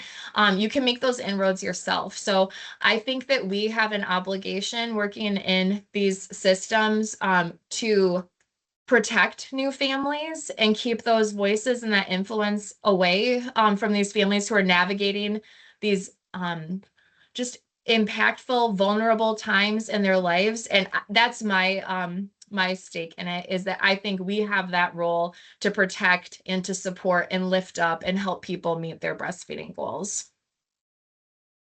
Thank you, Erin. I want to ask one last question, and I want to start off with Dalbury, and then I do want to honor everybody's time, and we do have some questions in the Q&A. So this will be our last panel discussion, and then we'll move to the Q&A, and then we'll close out because we have some good questions in the Q&A. And I think this is a very, very important question. What can families and community members do when they encounter formula marketing in healthcare spaces, online, or in their neighborhoods? Thank you so much for this question. And before I answer it, I do want to just identify an area where I feel we need to do more. And that is making sure that baby-friendly initiatives and other initiatives are publicized. Because when the community doesn't know about it, when the village doesn't know that there's a baby-friendly hospital within 5 miles, or there's policies that have been driven and created to support breastfeeding, it's almost like no one, it's almost like, well, we really don't know about it, so they don't know what to ask for. They don't know how to advocate for themselves. And even when we look at reasonable brace time for nursing mothers, there are so many people in our community that don't even know about that federal law. So we're constantly finding ourselves at AAB and making sure that we lift up of the reasonable time for nursing mothers so that they can be empowered to advocate for themselves, just as doulas empower their clients. So I would just say, I think the urgency when we look at families and community members, how can we, what can we do to what can they do when they encounter formula marketing in healthcare spaces and online and in their neighborhoods? I think online and social media, because so many of our vulnerable populations, those are the platforms that they're using for education and motivation, is an asserted effort nationally, honestly, to really counteract and look at, when we see things in our community, post it, call it out, and make sure that we can continuously engage on online and social media. I think that's for me and where I see things, that's the most important way of really, reacting to what we're seeing and engaging and being advocates. Anyone else have thoughts? I just want to say big shout out to Kadada for doing, like Dalbury said, calling them out and, putting them on Front Street for the wrongdoings and things of that nature. Mm-hmm. I would like to just add this, that, I would like to share with communities and families and mamas, don't underestimate the power of your collective voice, but also your voice. I've seen parents submit grievances to hospitals. They're like, Brenda, how do I do? I said, there's the process. I'll teach you. You could do it online. And peer counselors have supported um, the community and family members submitting those grievances, right? I think that when we use those tools to advocate for ourselves. We're also the biggest, I don't want to underestimate either. We go to each other also for information, right? Mhm. Um, we go to our families, our communities to find out which hospital might be the best hospital to birth. So I think we can also leverage that, right? Which hospitals are baby friendly, which hospitals are practicing um, what baby friendly policies. I think is super important to not underestimate the power of our voice, but also don't underestimate the power of our collective voice, because I've seen when birthing families do that, administrations will pay attention. And I I also think I wanted to would, share too about the baby friendly. I incorporated that into childbirth education class as far as here's the hospitals in the local area. These are the ones that are baby friendly. And we have 1 out of 4 that are baby friendly. So just providing the information. And also there's an app out there. It's birth without the B, IRTH. Oh, yeah. And I encourage women to share their stories of what type of treatment they received, just because we know there's a lot of mistreatment for the BIPOC population for maternity health care. So really encouraging women to voice their opinion on several platforms to make it a better place for others.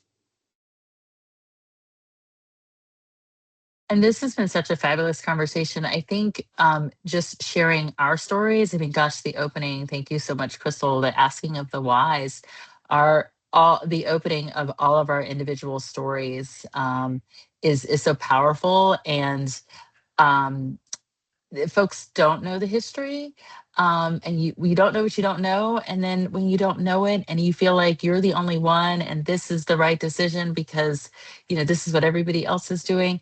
When we are continuing to retell the stories, our stories of why, it does make everyone else feel like they're not alone. So I think even just sharing our stories, sharing the history, sharing what you've learned, I think will be, just will pay dividends. And for childbirth education class, I also added the very first presentation we got was in the format of risks of formula. And there was controversy, but I took it and I thought about it and I was like, why wouldn't they want to know that? If somebody told me that for my first child, I probably would have at least tried to pump and go to school. Nobody told me the risks of formula. My child has over 100% chance of a GI, a respiratory infection. I can prevent that with my own milk, so just really getting the word out there. And, all of us on this call are passionate and advocates. And I know we're going to continue to spread the message and share that knowledge. Not broke, well, kind of the historical trauma. Both of my grandparents, my grandmas had the twilight sleep, didn't see their babies for days, couldn't breastfeed. So I was the first and oldest grandchild. And now I have my siblings who have nursed and hopefully my daughters in the future. Not a grandma yet, but I want to move us into some Q&A before we close out. And I'm going to start with questions that may take a little bit of less time. Um, Hi, can you share the data that states where we're buying less formula? Mm. I think Dowry shared that. Will you be able to Where share that? where you mean which states are, which No. neighborhoods are, It, or the what statistics? can you share the source that says that we're buying less formula? Yeah, I don't have a source that I can recall, but that's a great question. But it's just by the mere fact of the data of collecting that we're breastfeeding at a higher rate. When I shared the 82% of Black people are initiating breastfeeding, and a large percentage of that, they're continuing to breastfeed. 73% of Black people. Yeah, 82% are initiating breastfeeding. Oh, okay. So yeah. Okay. The next question, let me see to have it easy. Oh, will this be recorded and available to watch later? That's an easy one. Is it easy? I don't know that we talked about that as a group. Okay. I'm sure we can upload it on YouTube. So Okay. Although WIC has some peer support for breastfeeding, how can WIC promote breastfeeding more? WIC is giving free formula to low income and Black families. How can we offer support without promoting formula even within WIC?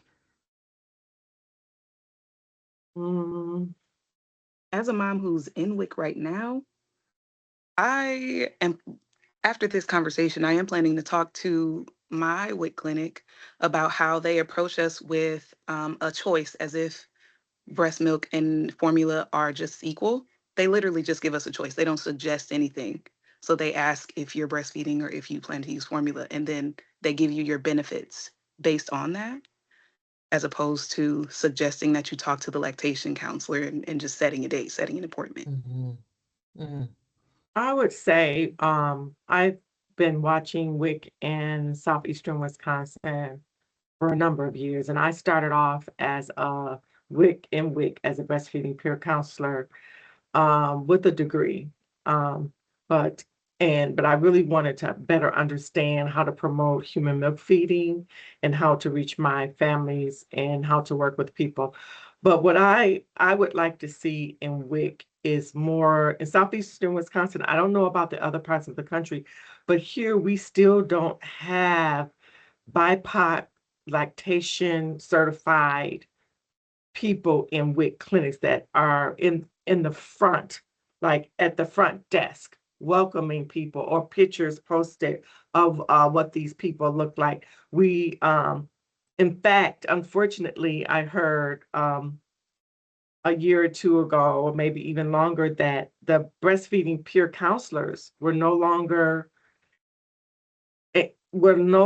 allowed to present the classes because what WIC did, they provided, look, I see Brenda, I see your reaction. What they did is they made sure that all the dietitians in WIC and the WIC staff receive lactation education. And once they receive lactation education, the peer counselors were then told to make the phone calls, not to be upfront providing the counseling.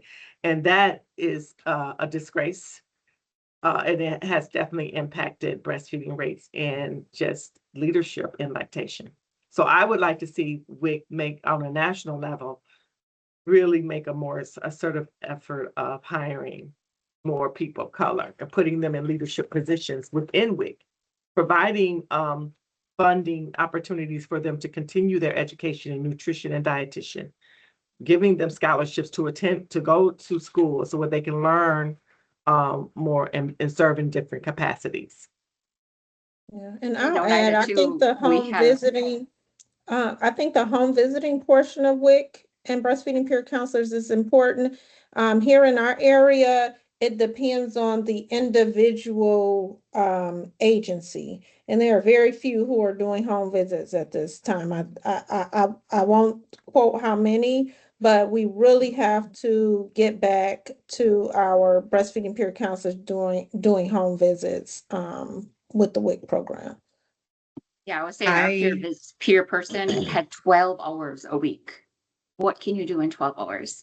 And as a person from the community, can you survive on 12 hours? So you can tell the priorities need to be a little bit changed. It's not a requirement, as far as I know, for ours to be lactation counselors, but we are fortunate where they all went forward and got some type of certification.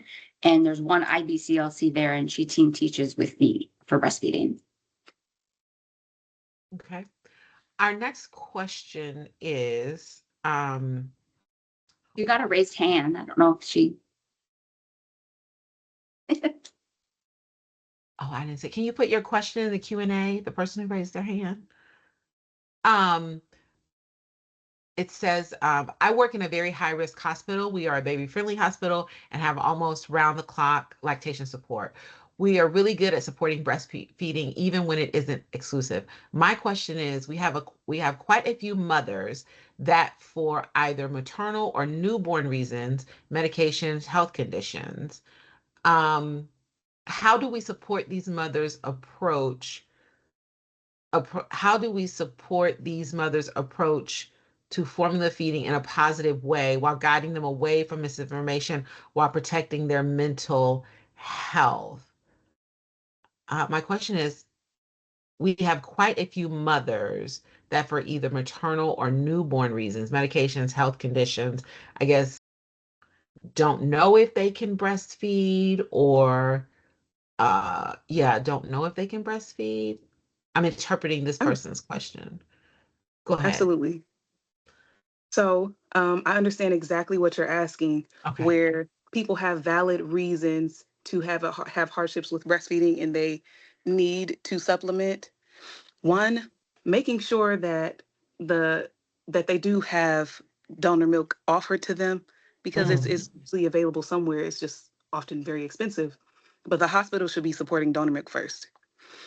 Then, when you're mm, bringing up formula to these moms, do not frame it as if it is equal.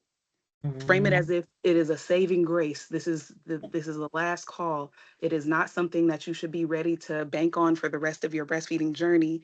You power through the hardship with this band-aid. Like, you're not going to keep a band-aid on for the rest of your life. You understand? Mhm. Mm, thank you. These will be our last two questions because it's past 3 o'clock. Um, and this can be combined.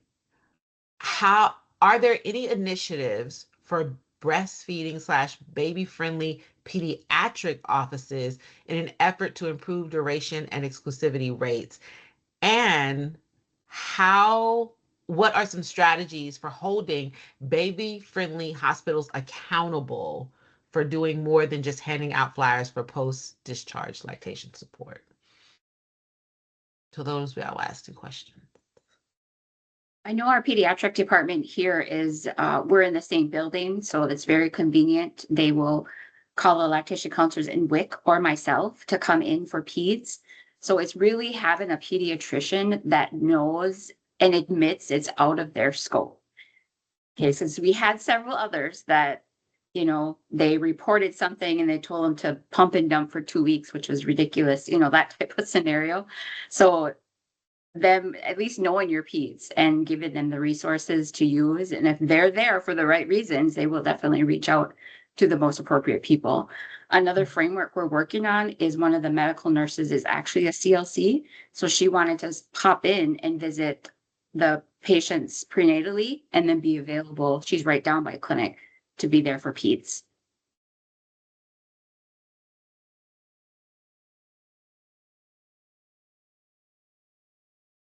Does anyone have any feedback on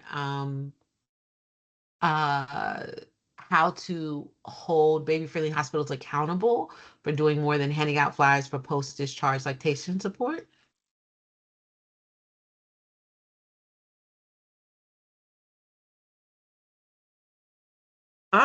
My response is that the consumers, the birthing people have to be the voice and the activator, to call out when they're not, when they're just distributing flyers for outpatient lactation support.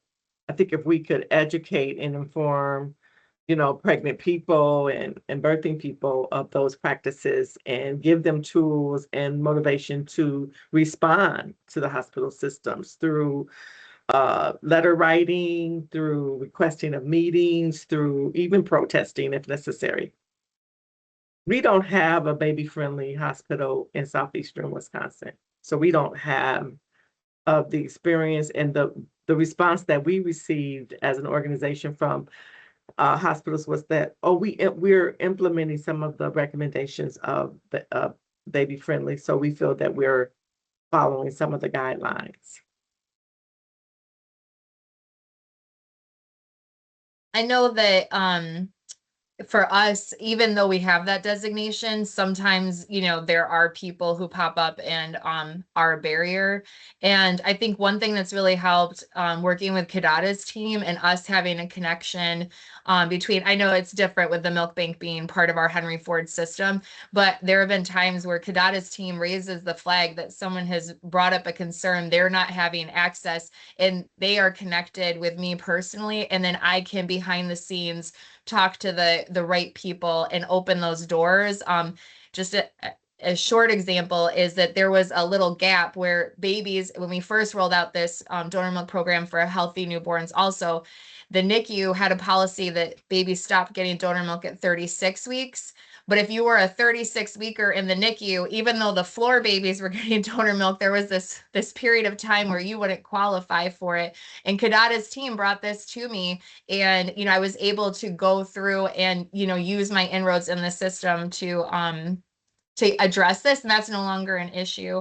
So I think also, that partnership between community organizations and healthcare systems and finding those people who are willing to advocate.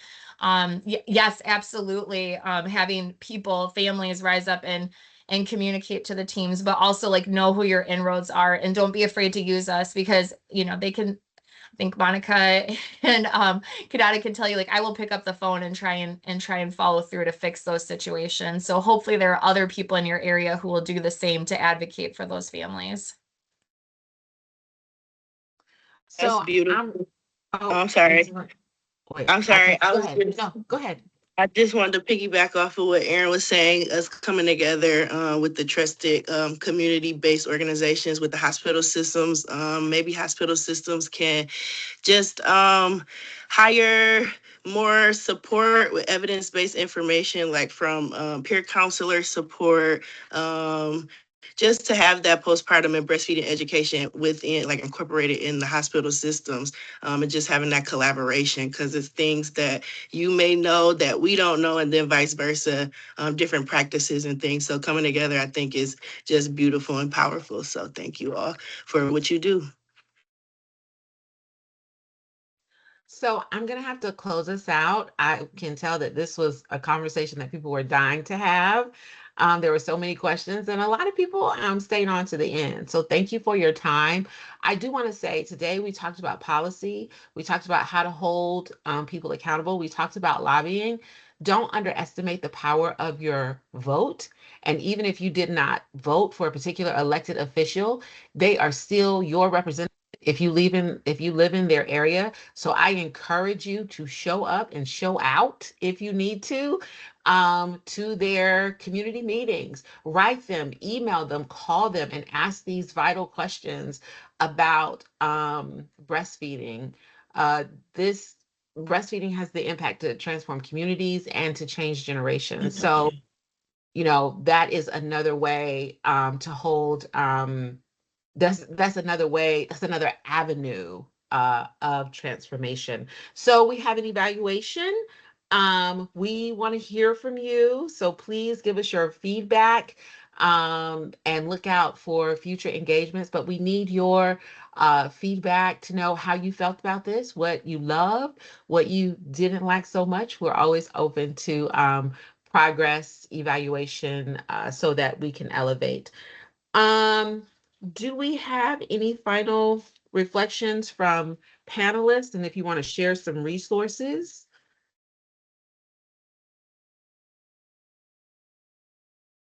Before we go there, I just want to thank our sponsors before we hear from final reflections for our panelists. Black Mothers Breastfeeding Association, of course, BNFA, Radical Moms Union, uh, JOB Job Lactation LLC, California Breastfeeding Coalition, Breastfeeding Outreach for Our Sisters or Boobs, Breastfed LA, Yaya's Hands, Moms Rising, California WIC Association, Reaching Our Sisters Everywhere, also known as ROSE, African American Breastfeeding Network, and Health Connect One. And so if our panelists want to close us out with any closing reflections. I'm looking forward to like phase 2 or part 2 of this discussion. It's very apparent, like someone said earlier, that this is way overdue. And I just want to challenge all of us in this space to make sure that we support Kadada and her team to lead and also to provide space for us to continue, not just annually, but maybe on a regular basis every 3 months, to come together to address this issue. Yeah, thank you, Deborah. I want to give it up for our panelists as well as our MC. Crystal, you were amazing. Can you all show some love in the chat for everyone who joined us and participated in this panel today. And I'm going to ask that you do that. This is also part of the evaluation, so it'll get you thinking by telling us like one action step that you're going to do when you leave here. We want to make sure that our time was of good use being with you. And so the evaluation is important for us.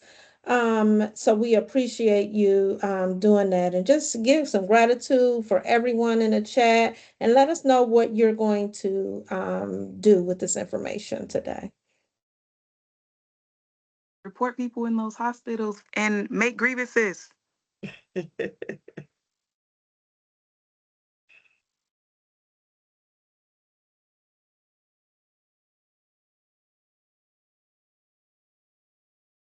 Someone said the URL is not working. If it's not working, the QR code on the screen takes you to the same thing, but I just clicked on it and it is working for me.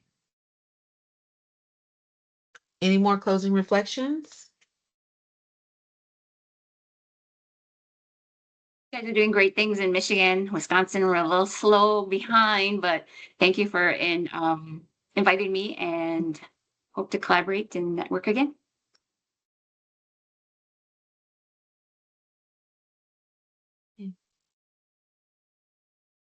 Well, thank you, everyone. I do feel that this was community focused and also solution oriented.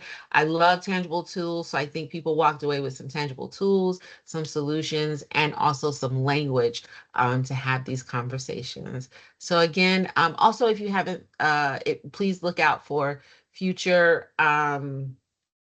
programs from VIMPA, and you can sign up for their email list so you won't miss anything. Thank you. Have a good day, everyone. Thank you, everyone. Bye-bye. Thank you. Thank you.